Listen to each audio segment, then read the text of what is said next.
नमस्कार। कोभिड-19 को दैनिक अपडेट लिएर स्वास्थ्य तथा जनसङ्ख्या मन्त्रालयको तर्फबाट म प्रवक्ता उपस्थित छु। मेरो साथमा दिनेश श्रेष्ठ हुनुहुन्छ, जसले सांकेतिक भाषामा मलाई सहयोग गरिराख्नु भएको छ यो प्रसारणमा। आज जेठ 18 गते म पहिलो अपडेट प्रयोगशालाको परीक्षणबाट गराउन चाहन्छु। पीसीआर विधिबाट गरिएका परीक्षणहरूको आजसम्मको कुल संख्या 69,582 पुगेको छ। त्यसैगरी आरडीटी विधिबाट गरिएका परीक्षणहरूको संख्या 1,11,109 पुगेको छ, जसमध्ये गत 24 घण्टामा पीसीआर विधिबाट गरिएका परीक्षणहरू 2,853 वटा सम्पन्न भएका छन्। त्यसैगरी आरडीटी विधिबाट गरिएका परीक्षणहरू 4,054 भएका छन्। हामीले पीसीआर विधिको परीक्षणहरू र आरडीटी विधिबाट गरिएका परीक्षणहरू क्रमशः विस्तार गरि नै रहेका छौं। यहाँले यो स्लाइडमा देख्न सक्नुहुन्छ, जति पीसीआरबाट परीक्षणहरूको संख्या बढिरहेको छ, त्यसै क्रममा संक्रमितको संख्या पनि पहिचान भइरहेको अवस्था छ। विभिन्न प्रादेशिक विवरणहरू मैले दिन चाहन्छु। आरडीटी विधिबाट गरिएका प्रादेशिक विवरणहरूमा प्रदेश नम्बर 1 मा आजसम्म 11,933 वटा आरडीटी विधिबाट परीक्षणहरू सम्पन्न भएका छन्। त्यसैगरी प्रदेश नम्बर 2 मा 6,933, बागमती प्रदेशमा 25,882, गण्डकी प्रदेशमा 8,735, प्रदेश नम्बर 5 मा 23,003 वटा, त्यसैगरी कर्णाली प्रदेशमा 13,203 र सुदूरपश्चिम प्रदेशमा 21,820 गरी जम्मा 1,11,109 वटा आरडीटी विधिबाट परीक्षणहरू सबै प्रदेशमा सम्पन्न भएका छन्। क्वारेन्टाइनमा रहेका व्यक्तिहरूको विवरण दिन चाहन्छु। प्रादेशिक विवरण अनुसार आज क्वारेन्टाइनमा रहेका व्यक्तिहरूको संख्या प्रदेश नम्बर 1 मा 3,556, त्यसैगरी माफ गर्नुहोला 36, त्यसैगरी प्रदेश नम्बर 2 मा 19,983, बागमती प्रदेशमा 2,423, गण्डकी प्रदेशमा 3,514, प्रदेश नम्बर 5 मा 35,000, कर्णाली प्रदेशमा 19,589 र सुदूरपश्चिम प्रदेशमा 35,147 जना क्वारेन्टाइनमा रहनु भएको छ। यसरी देशभर क्वारेन्टाइनमा रहने व्यक्तिहरूको संख्या 1,19,192 रहेको छ।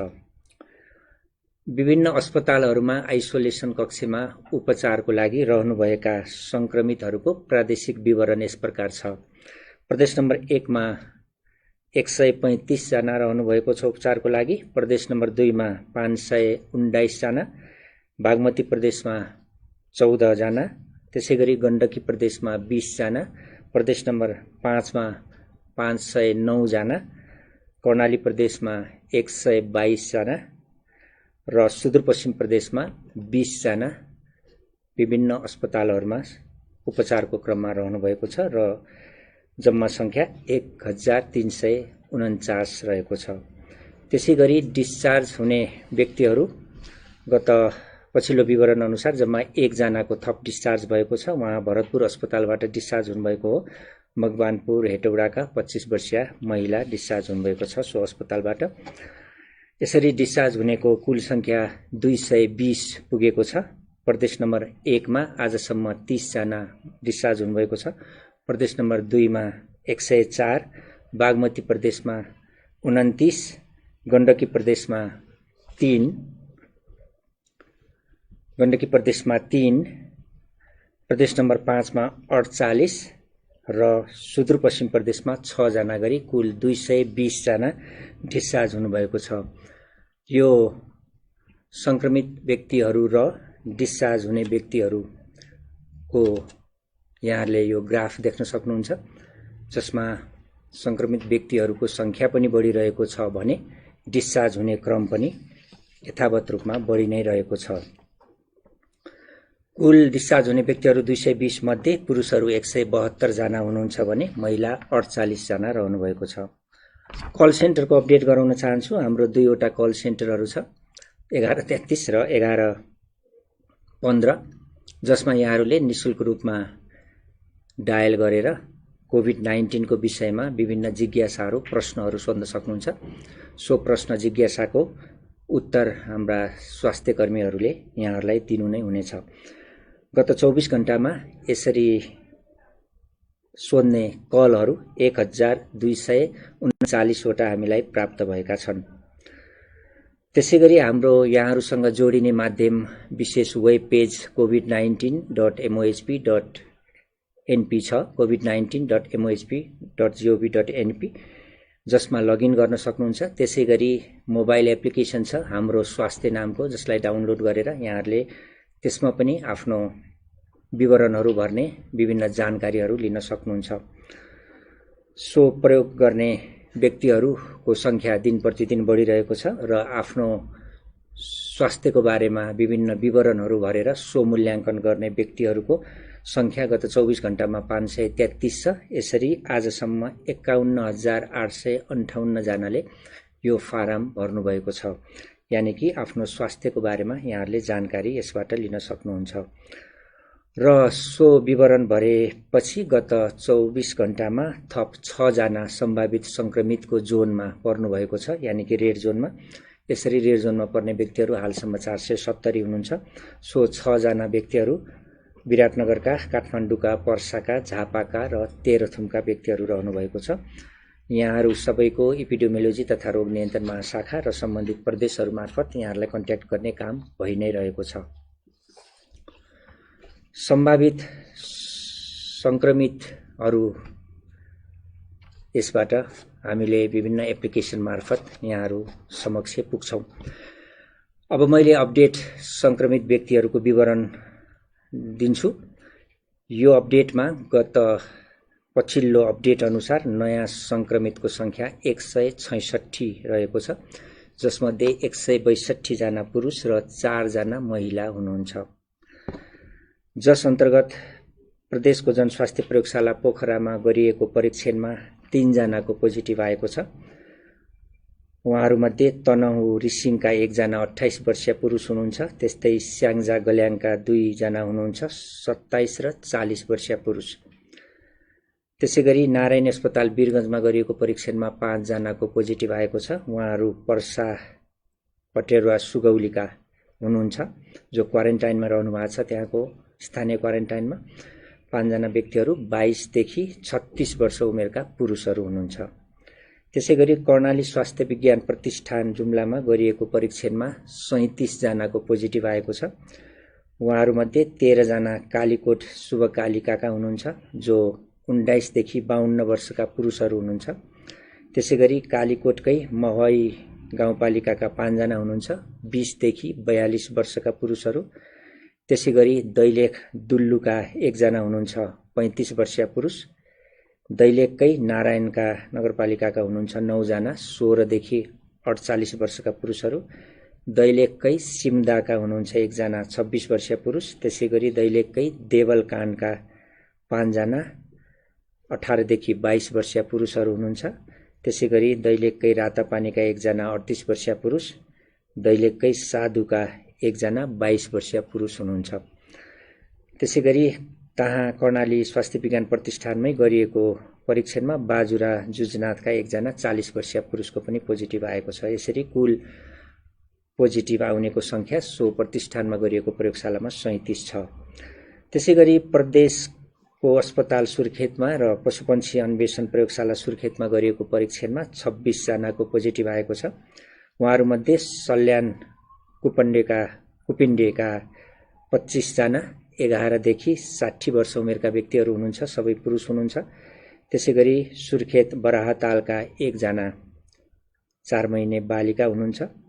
त्यसैगरी धुलीखेलमा गरिएको परीक्षणमा 1 जनाको पोजिटिभ आएको छ। उहाँ कपिलवस्तु शिवराजका हुनुहुन्छ, 32 वर्षीय पुरुष। भेरीको अस्पतालमा गरिएको प्रयोगशालामा 8 जनाको पोजिटिभ आएको छ। बाँके नरैनापुरका 2 जना, 21 र 25 वर्षीय पुरुष। त्यसैगरी बाँकेकै खजुराका 1 जना, 30 वर्षीय पुरुष। नेपालगञ्जका 16 देखि 42 वर्ष उमेरका 4 जना पुरुषहरू हुनुहुन्छ। त्यसैगरी बाँकेकै बैजनाथका 1 जना 35 वर्षीय पुरुष हुनुहुन्छ। त्यसैगरी धरानमा गरिएको परीक्षणमा बीपी कोइराला स्वास्थ्य विज्ञान प्रतिष्ठानमा गरिएको परीक्षणमा 12 जनाको पोजिटिभ आएको छ। उहाँहरू सबै सप्तरी राजगढका हुनुहुन्छ। 17 देखि 45 वर्ष उमेरका पुरुषहरू हुनुहुन्छ। त्यसैगरी सेती अस्पतालमा गरिएको परीक्षणमा 5 जनाको पोजिटिभ आएको छ। कैलाली भजनीका 1 जना 23 वर्षीय पुरुष, कैलाली जानकी गाउँपालिकाका 1 जना 34 वर्षीय पुरुष, कैलालीकै त्रिनगर क्वारेन्टाइनका 1 जना 47 वर्षीय पुरुष, बाजुराका बाजुरा अस्पतालमा रहनुभएका 2 जना 2 वर्षीय बालिका र 23 वर्षीय महिलाको पनि पोजिटिभ आएको छ। त्यसैगरी कोशी अस्पतालको प्रयोगशालामा गरिएको परीक्षणमा 5 जनाको पोजिटिभ आएको छ। झापा गौरीगञ्जका 4 जना 23 देखि 39 वर्षका पुरुषहरू र मोरङ विराटनगरका 1 जना 45 वर्षीय महिला हुनुहुन्छ। अन्तिममा राष्ट्रिय जनस्वास्थ्य प्रयोगशालामा गरेको परीक्षणमा 64 जनाको पोजिटिभ आएको छ। उहाँहरूमध्ये धनुषा मुखियापट्टी क्वारेन्टाइनमा रहेका 21 जना जो 19 देखि 46 वर्ष उमेरका पुरुषहरू हुनुहुन्छ। त्यसैगरी कपिलवस्तु महाराजगञ्जका 4 जना 25 देखि 41 वर्षीय पुरुष हुनुहुन्छ। त्यसैगरी रौतहटको क्वारेन्टाइनमा रहनुभएका 29 जना हुनुहुन्छ, जसमा 4 वर्षका, 9 वर्षका र 12 वर्षका बालकहरूदेखि लिएर 52 वर्षका पुरुषहरूसम्म हुनुहुन्छ। त्यसैगरी सर्लाहीका 10 जना हुनुहुन्छ। 1 वर्षका बालक सहित 15 देखि 50 वर्ष उमेरका पुरुषहरू हुनुहुन्छ। यसरी आज थप 166 जनाको पोजिटिभ आएको छ। पछिल्लो अपडेट अनुसार यो समेत गरेर हालसम्मको संक्रमितको संख्या 1567 पुगेको छ, जसमध्ये पुरुषहरू 1450 जना र महिला 117 जना हुनुहुन्छ। प्रादेशिक विवरण दिन चाहन्छु। यहाँहरूले यो बारमा पनि देख्न सक्नुहुन्छ प्रदेशको विवरण। प्रदेश नम्बर 1 का 9 जिल्ला हालसम्म समेटिएका छन्, जसमा 165 जना हालसम्म संक्रमित रहनु भएको छ। प्रदेश नम्बर 2 का सबै 8 जिल्ला समेटिएका छन्, जसमा हालसम्म 624 जना संक्रमितको संख्या छ। बागमती प्रदेशका 12 जिल्लामा 45 जना संक्रमितको संख्या छ हालसम्म। त्यसैगरी गण्डकी प्रदेशका 6 जिल्लामा तनहु थप भएको छ, 23 जना हुनुहुन्छ संक्रमितको संख्या। त्यसैगरी प्रदेश नम्बर 5 मा 9 जिल्ला समेटिएका छन्, 560 संक्रमितको संख्या छ। त्यसैगरी कर्णाली प्रदेशका 5 जिल्ला समेटिएका छन्, जसमा कालीकोट र सल्यान थप भएको छ। जम्मा संक्रमितको हालसम्मको संख्या सो प्रदेशमा 123 छ र सुदूरपश्चिमका 8 जिल्ला समेटिएका छन्, बाजुरा थप भएको छ र त्यहाँ संक्रमित हुने संख्या हालसम्म 27 छ। यसरी कुल संक्रमितको देशभरको संख्या 1567 रहेको छ। विभिन्न जिल्लामा मृत्युहरू भएको व्यक्तिहरूको, जस्तै डडेलधुराको 6 वर्षीय बालकको मृत्यु भएको सम्बन्धमा, गुल्मी जिल्लामा 56 वर्षीय पुरुषको मृत्यु भएको सम्बन्धमा आत्महत्याको कुरा छ त्यहाँ। त्यसैगरी काठमाडौँको एक निजी अस्पतालमा पनि मृत्यु भएको सम्बन्धमा यो मृत्यु भएको व्यक्तिहरूको परीक्षण भइरहेको यहाँहरूलाई म जानकारी गराउँछु र परीक्षणको रिपोर्ट पश्चात हामीले त्यसको नतिजा भन्ने नै छौँ। त्यसैगरी फेरि हामीले दुःखद खबर छ। हिजो दुल्लु नगरपालिका वडा नम्बर 7 पटाङ्गिनीका दैलेखका क्वारेन्टाइनमा रहनुभएका नेपाल विद्युत प्राधिकरण भवनको क्वारेन्टाइनमा रहेका दुल्लु नगरपालिका 11 का 35 वर्षीय पुरुषको मृत्यु भएको थियो हिजो र उहाँको स्वाब कलेक्सन गरेर रिपोर्टमा पोजिटिभ आएको छ। त्यसैगरी 2 वर्षीय बालिका जो आमा बाबु सहित भारतबाट 8 दिन अगाडि नेपाल आउनु भएको थियो, स्थानीय क्वारेन्टाइनमा बस्नु भएको थियो, बाजुरा जिल्लाको कुरा हो यो। बालिकालाई ज्वरो, श्वास प्रश्वासमा समस्या र झाडा पखाला भए पश्चात जेठ 15 गते बाजुरा अस्पतालमा भर्ना गरिएको थियो र उहाँको 16 गते स्वाब कलेक्सन भएर हाल रिपोर्ट आउँदा गए राति भनौँ आजको सबेरै बिहान 2:30 बजे मृत्यु भएको खबर हामीलाई प्राप्त भएको छ। उहाँको पनि पीसीआर टेस्ट सेती प्रादेशिक अस्पतालमा गर्दा पोजिटिभ आएको छ। यसरी हिजो 1 जना र आज 1 जना गरी 2 जना थप हुँदा देशभरका कोभिड-19 बाट डेथ हुनेको मृत्यु हुनेको संख्या 8 पुगेको छ। अब यो संक्रमणको स्थिति पनि बढ्दै गएको अवस्था र मृत्यु पनि यस सँगसँगै गइरहेको अवस्थामा हामीले मृत्यु भएकाहरूको आत्माको चिर शान्तिको प्रार्थना गर्दछौं र शोकाकुल परिवारमा समवेदना पनि मन्त्रालयको तर्फबाट व्यक्त गर्दछौं। यो परिप्रेक्ष्यमा हामीले विभिन्न निर्णयहरू पनि गर्दैछौं। कसरी पीसीआर को दायरा फराकिलो गर्ने, कसरी बढाउने, मसिनहरू थप्ने कुरा र विभिन्न प्रदेशमा रहेका प्रयोगशालाहरूको क्यापासिटीहरू बढाउने कुरा पनि हामीले गरि नै रहेका छौं। यसै क्रममा विभिन्न अस्पतालहरूमा, विभिन्न स्वास्थ्य संस्थाहरूमा फेरि पनि चिकित्सकहरूमाथि, स्वास्थ्यकर्मीमाथि दुर्व्यवहार भएको समाचारहरू आएका छन्। सो सम्बन्धमा स्वास्थ्य तथा जनसङ्ख्या मन्त्रालयमा माननीय मन्त्रीज्यू समेत उपस्थित हुनुभएको बैठकमा हाम्रो छलफलहरू भएका छन्। मन्त्रालयको गम्भीर ध्यानाकर्षण भएको छ। यसमा मन्त्रालय यसको भर्त्सना पनि गर्दछ। यस्ता क्रियाकलापहरूको हामीले दुःख व्यक्त गर्छौं। यस्तो कुरा कदापि नदोहोरिन सम्बन्धित सबैलाई हामी अपिल गर्छौं। यो हाम्रो आह्वान हो र यस्ता घटनाहरूमा संलग्न व्यक्तिहरूलाई कानुनको दायरामा ल्याएर सजायको परिधिमा राख्ने स्वास्थ्य तथा जनसङ्ख्या मन्त्रालयले प्रतिबद्धता जाहेर गर्छ र सबै चिकित्सक तथा स्वास्थ्य कर्मीहरूको उच्च मनोबल राख्न कुनै पनि कसर बाँकी नराख्ने मन्त्रालयले निर्णय गरेको छ। अन्तिममा अब आज मे 31 हो, विश्व धूम्रपान रहित दिवस। यो वर्षको नारा सुर्तीजन्य उद्योगहरूले गर्ने छलकपटपूर्ण प्रवर्धनबाट युवाहरूलाई बचाऊ र उनीहरूलाई धूम्रपान तथा निकोटिनबाट हुने असरहरूको रोकथाम गरौं भन्ने मूल नारा रहेको छ। यो धूम्रपान गर्ने, मद्यपान गर्ने व्यक्तिहरूमा कोरोनाको बढी संक्रमण जोखिम बढ्ने अवश्य नै छ। हामीले बारम्बार यो कुरा पनि गर्दै आछौं। कदापि स्वास्थ्यको लागि यो लाभदायक छैन, नितान्त हानिकारक छ। यसबाट धेरै रोगहरू लाग्छन्। यो विषयमा आजको यो दिवसको बारेमा र यससँग सम्बन्धित कुराहरू स्पष्ट पारिदिन, यहाँहरूलाई थप जानकारी दिनको निम्ति हामीले doctor Vishnudatt Paudel, professor doctor Vishnudatt पौडेललाई यहाँ निम्ताएका छौं। म उहाँलाई यो फ्लोर दिँदै आफ्नो अपडेट यही अन्त्य गर्छु। नमस्कार।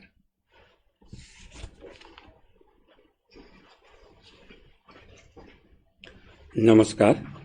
म आज 31 मे वर्ल्ड नो टोब्याको डे को दिन बारेमा केही कुराहरू भन्न गइरहेको छु। कोरोना जस्तै एउटा अर्को पेन्डेमिक टोब्याको युज हो। कोरोना नपुगेका राष्ट्रहरू, नर्थ कोरिया लगायत अन्य राष्ट्रहरूमा पनि टोब्याको युज पुगेको छ र टोब्याकोले विश्वभरिमा लगभग 1.3 बिलियन अरबौं मान्छेलाई असर पारेको छ र कोरोना यो टोब्याको सदुपयोग गर्नाले र विश्वभरिको मान्छेको मृत्युको दर भन्ने भने लगभग 8 मिलियन 80 लाख मान्छेहरूको मृत्यु हुन्छ। हरेक 4 सेकेन्डमा एक मान्छेको मृत्यु हुन्छ। त्यसैगरी टोब्याकोले हाम्रो नेपालमा पनि अति नै असर पारेको छ। नेपालमा पनि लगभग वर्षको 27,100 मानिसहरूको मृत्यु टोब्याको कारणले हुन्छ। प्रत्येक दिनको हिसाब गर्ने भने लगभग दिनको 74 जना टोब्याकोले गर्दा मृत्यु हुन्छ। टोब्याकोले रोग लाग्ने र मृत्यु हुने कारण विभिन्न छन्। टोब्याको सदुपयोग गर्नाले क्यान्सर हुने, हार्ट डिजिज हुने, छातीका रोग, रेस्पिरेटरी रोगहरू, एजमा, सीओपीडी जस्ता रोगहरू हुन्छन् र त्यस बाहेक पनि कोरोना जस्ता रोग पनि टोब्याको युज गर्ने मान्छेलाई, सदुपयोग गर्ने मान्छेलाई हुन सक्ने सम्भावना ज्यादा हुन्छ र रोग लागिहालेमा त्यो कोरोनाले गाल्ने र त्यसले मृत्यु हुने सम्भावना पनि ज्यादा हुन्छ। त्यसै कारण यो वर्ल्ड नो टोब्याको डेको दिनमा हामी सबैले प्रण गरौँ, सकेसम्म जसले टोब्याको युज गरिरहनु भएको छ आजैको दिनमा टोब्याको युज गर्न छोडौँ। छर छिमेकी परिवारमा कसैले टोब्याको युज गरिरहनु भएको छ भने उहाँहरूलाई टोब्याको युज नगर्नलाई चाहिँ प्रोत्साहन गरौँ। र टोब्याको कन्ट्रोलको लागि स्वास्थ्य मन्त्रालय पनि विभिन्न कार्यक्रमहरू लिएर आएको छ। टोब्याको कन्ट्रोलकै लागि टोब्याको कन्ट्रोल एक्ट लिएर आएको छ। ती एक्टहरूले विभिन्न सार्वजनिक क्षेत्रहरूमा, सार्वजनिक स्थलहरूमा टोब्याको धुम्रपान गर्न नपाइने भन्ने चाहिँ लागू गरेको छ। र यस वर्षको नारा अझ युथहरू, हाम्रा युथहरू भविष्यका कर्णधारहरू हुन् र विभिन्न अध्ययनले के देखाएको छ भने 10 देखि 20% युथहरूले चाहिँ टोब्याको युज गर्छन्। र टोब्याको इन्डस्ट्रीहरूले ती युथहरूलाई एट्र्याक्ट गर्नको लागि विभिन्न नाराहरू, विभिन्न प्रोपागान्डाहरू गर्छन्। कहिले लाइट सिगरेट्स भनेर गर्छन्, कहिले चाहिँ इलेक्ट्रिक सिगरेट भनेर गर्छन्, कहिले कलरफुल प्याकेटहरू उत्पादन गर्छन्। यी विभिन्न गरेर चाहिँ युथहरूलाई चाहिँ एट्र्याक्ट गर्ने गर्छ। हामी सबैले त्यसबाट बच्ने कोसिस गर्नुपर्छ र त्यसबाट चाहिँ हाम्रा युथहरूलाई बचाउनुपर्छ, किनभने भोलिका दिनमा हाम्रा युथ नै हाम्रा चाहिँ भविष्य हुन्। त्यसकारण टोब्याको इन्डस्ट्रीले दिएका जुनसुकै नारा हुन्, चाहे त्यो लाइट सिगरेट्स भनेर आओस्, फिल्टर सिगरेट भनेर आओस् या इलेक्ट्रिक सिगरेट भनेर आओस्, ती सबै हानिकारक हुन्छन्। सबैमा चाहिँ ती धातु, त्यो हार्मफुल केमिकल्स, 7,000 भन्दा धेरै प्रकारका केमिकल्सहरू छन्, जसमध्ये 70 प्रकारको केमिकलले त क्यान्सर मात्र गर्न सक्छ। त्यस कारण हामी सबैले मिलेर यो वर्ल्ड नो टोब्याको डेको उपलक्ष्यमा हाम्रा युथ बच्चाहरूलाई बचाउन कोसिस गरौँ। र प्यारेन्ट्सहरूले, गार्जेनहरूले पनि यदि कथनकाल धुम्रपान गर्नुहुन्छ भने पनि बच्चाहरू, युथहरूको अगाडि नगरौँ। डेटाले, अध्ययनले के देखाएको छ भने लगभग 50% युथ 13 देखि 15 वर्षका युथहरू सेकेन्ड ह्यान्ड स्मोक एक्सपोज हुन्छन्। अरूले खाएको टोब्याकोबाट, अरूले गरेको धुम्रपानबाट त्यसरी असरित हुन्छन् र भविष्यमा त्यो कारणले गर्दा ती बच्चाहरूलाई एगेन टोब्याकोको कारणले हुने सम्पूर्ण दुष्प्रभावहरू, क्यान्सर, हार्ट एट्याक, रेस्पिरेटरी डिजिजहरू हुनसक्छ। त्यसै कारण आजैको दिनमा हामीले यो टोब्याको युजलाई घटाउने कोसिस गरौँ। सबै हामी समाजका सबै प्रबुद्ध वर्गहरू, समाजका सबै व्यक्तिहरूले, ताकि यो अन्य रोग पनि नलागोस् र अहिलेको यो कोरोना पनि टोब्याकोको घटायो भने कोरोना लाग्ने सम्भावना पनि कम्ती हुन्छ र कथनकाल लागिहाले पनि त्यसले गाल्ने समस्या पनि कम्ती हुन्छ। यति भन्दै मेरो 2 शब्द यति गर्छु। Thank you.